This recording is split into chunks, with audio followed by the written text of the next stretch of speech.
everyone has the right to information. Yes, it is a right. The law does not Information discriminate. is the oxygen of democracy.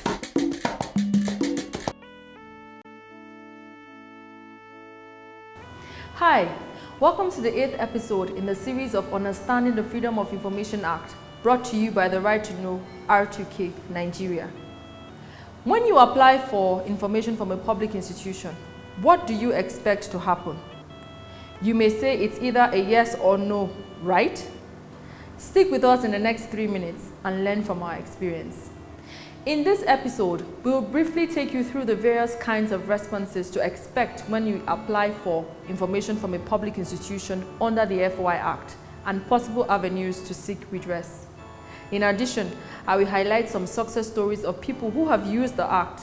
Yes, there are already success stories from people like you and I who have requested for access for information. First, let's talk about the time frame provided by the Act for any public institution to grant access to information applied for.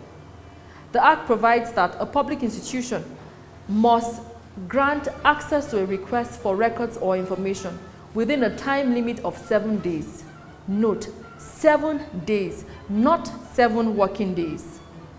The institution also has 3 days within which to transfer the request to another institution if it discovers that another institution holds custody of the information or record you have applied for. However, in situations where the information being requested is in large volumes, the law allows an extension of an additional 7 days. When an FOI request is made to a public institution within the timelines highlighted earlier, there are 3 possible kinds of feedback that should be expected. 1. Information sought is granted within the time limits provided by the Act. This is the most desirable, and we are pleased that public institutions are getting to understand this. 2. The request for information is denied based on the 8 exemptions in the Act. These exemptions have already been covered in the 7th episode. The exemptions are the only grounds on which a person can be denied access to information. 3.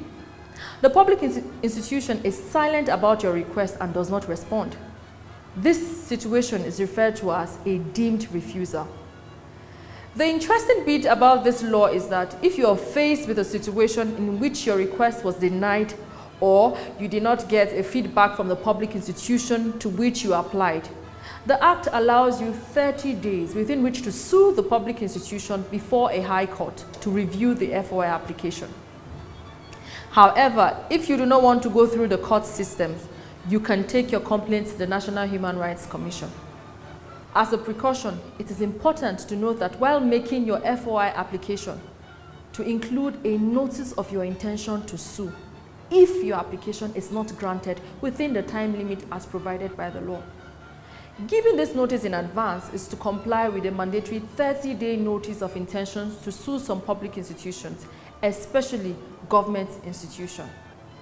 It would also interest you to note that since the FOI Act was passed in May 2011, Nigerians have consistently used the Act as a tool to request for information from public institutions. Recently, a federal high court in Benin City, Edo State, ordered the clerk of the National Assembly to furnish one Chief Patrick Osage Eholo with the salaries, emoluments, and constituency allowances of 2 members of the National Assembly. In Abuja, a court also ordered the Power Holding Company of Nigeria, PHCN, to disclose to an NGO known as the Nigerian Contract Monitoring Coalition documents containing details of a contract for the supply and installation of high-voltage distribution systems in Abuja, Lagos, and Ibadan. These are just 2 instances, but there are many more. To view some of these requests as well as FOI cases, follow the respective links below this video if you are watching on YouTube, or visit www.r2knigeria.org. You will see tales of trailblazing patriots. We look forward to including your stories there and talking about them in other videos.